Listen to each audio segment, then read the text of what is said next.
বিএনপির প্রতিষ্ঠাতা ও সাবেক রাষ্ট্রপতি জিয়াউর রহমান এবং বিএনপি চেয়ারপারসন বেগম খালেদা জিয়ার কনিষ্ঠ পুত্র আরাফাত রহমান কোকোর ১০ম মৃত্যুবার্ষিকীতে বনানী কবরস্থানে নেতাকর্মীরা সমাধিতে ফুল দেন বিএনপির সিনিয়র যুগ্ম মহাসচিব অ্যাডভোকেট রুহুল কবির রিজভী। এ সময় কোকোর রুহের মাগফিরাত কামনায় দোয়া ও মোনাজাত অনুষ্ঠিত হয়। পরে গণমাধ্যম কর্মীদের রুহুল কবির রিজভী বলেন, উপদেষ্টাদের মধ্য থেকে কিংস পার্টি গঠনের চেষ্টা চলছে। জন আকাঙ্ক্ষা পূরণের বিপরীতে সরকারের ভেতর থেকে রাজনৈতিক দল গঠনের চেষ্টায় জনমনে অন্তর্বর্তীকালীন সরকারের নিরপেক্ষতা নিয়ে প্রশ্ন উঠছে বলেও দাবি তার। কেন হাসিনার কথার পুনরাবৃত্তি হবে যে আগে সংস্কার পরে নির্বাচন, হাসিনার মতো আগে উন্নয়ন পরে গণতন্ত্র? উপদেষ্টাদের মধ্যে থেকে চেষ্টা করা হচ্ছে যে একটা কিংস পার্টি করার, তাহলে তো সরকারের নিরপেক্ষতা নিয়ে জনগণ প্রশ্ন করতেই পারে।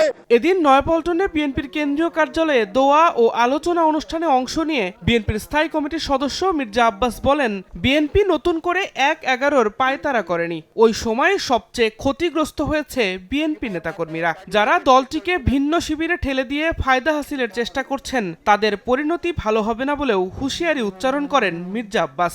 ২৫০টিরও বেশি ডিজাইন অপশন নিয়ে ওয়ালটন স্মার্ট ফ্রিজ, বোঝে আপনার প্রয়োজন।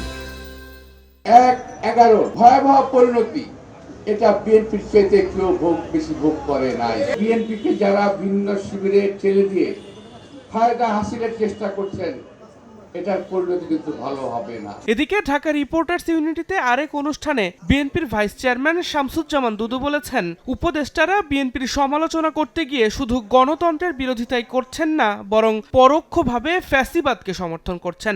বিএনপিকে সমালোচনা করতে গিয়ে যে আপনি পরোক্ষে গণতন্ত্রের সমালোচনা করছেন, ফ্যাসিবাদের পক্ষে চলে যাচ্ছে, এটা কি আপনি খেয়াল করেছেন? দিন মোহাম্মদ সাব্বির, সময় সংবাদ, ঢাকা।